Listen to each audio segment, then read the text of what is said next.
ಕಲೆಯ ತವರೂರು ಎಂದು ನಾಯಕನಹಟ್ಟಿ ಹೋಬಳಿ ಖ್ಯಾತಿ ಪಡೆದಿದೆ ಎಂದು ನಲಗೇತನಹಟ್ಟಿ ಗ್ರಾಮ ಪಂಚಾಯಿತಿ ಮಾಜಿ ಅಧ್ಯಕ್ಷ ಹಾಲಿ ಸದಸ್ಯ ಪಿಎನ್ ಮುತ್ತಯ್ಯ ಹೇಳಿದ್ದಾರೆ. ಮಂಗಳವಾರ ರಾತ್ರಿ ಹೋಬಳಿಯ ಇಲ್ಲಿನ ನಲಗೇತನಹಟ್ಟಿ ಗ್ರಾಮ ಪಂಚಾಯಿತಿ ವ್ಯಾಪ್ತಿಯ ದೊರೆಗಳಹಟ್ಟಿ ಗ್ರಾಮದಲ್ಲಿ ಶ್ರೀ ಚೌಡೇಶ್ವರಿ ದೇವಿ ಜಾತ್ರೆ ಪ್ರಯುಕ್ತ ಶ್ರೀ ಚೌಡೇಶ್ವರಿ ದೇವಿ ಕೃಪಾಪೋಷಿತ ನವತರುಣ ನಾಟಕ ಕಲಾ ಸಂಘ ವತಿಯಿಂದ ಶ್ರೀ ನುಂಕೇಮಲೆ ಸಿದ್ದೇಶ್ವರ ಮಹಾತ್ಮೆ ಅರ್ಥಾತ್ ಹರ್ಲಯ್ಯನ ಭಕ್ತಿ ಪ್ರಭಾವ ಎಂಬ ಯಕ್ಷಗಾನ ನಾಟಕವನ್ನ ಜ್ಯೋತಿ ಬೆಳಗುವ ಮೂಲಕ ಉದ್ಘಾಟಿಸಿ ಮಾತನಾಡಿದರು.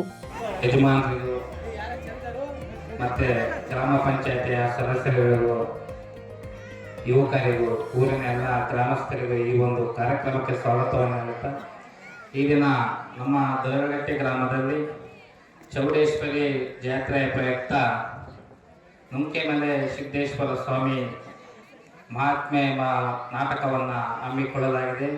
ಈ ಒಂದು ನಾಟಕವನ್ನು ತಾವೆಲ್ಲರೂ ಯಶಸ್ವಿಯಾಗಿ ನಡೆಸಿಕೊಡ್ಬೇಕಂತ ತಮ್ಮಲ್ಲಿ ಕೇಳಿಕೊಳ್ತಿದ್ದೇವೆ.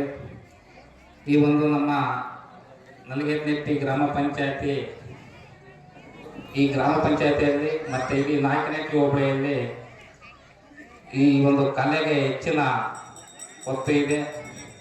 ನಮ್ಮ ಗ್ರಾಮೀಣ ಭಾಗದ ಜನರು ಈ ಒಂದು ಬಯಲಾಟ ಆಗಿರ್ಬೋದು, ಸಾಮಾಜಿಕ ಆಗಿರ್ಬೋದು, ಕುರುಕ್ಷೇತ್ರ ಆಗಿರ್ಬೋದು, ಪೌರಾಣಿಕರಲ್ಲಿ ಈ ಕಲೆಯನ್ನು ಚೆನ್ನಾಗಿ ಉಳಿಸ್ಕೊಂಡು ಬಂದಿದ್ದಾರೆ. ಇದೇ ರೀತಿ ಮುಂದಿನ ದಿನಗಳಲ್ಲಿ ಕಲೆಗೆ ಹೆಚ್ಚಿನ ಪ್ರೋತ್ಸಾಹವನ್ನು ತಾವೆಲ್ಲರೂ ಕೊಡಬೇಕು.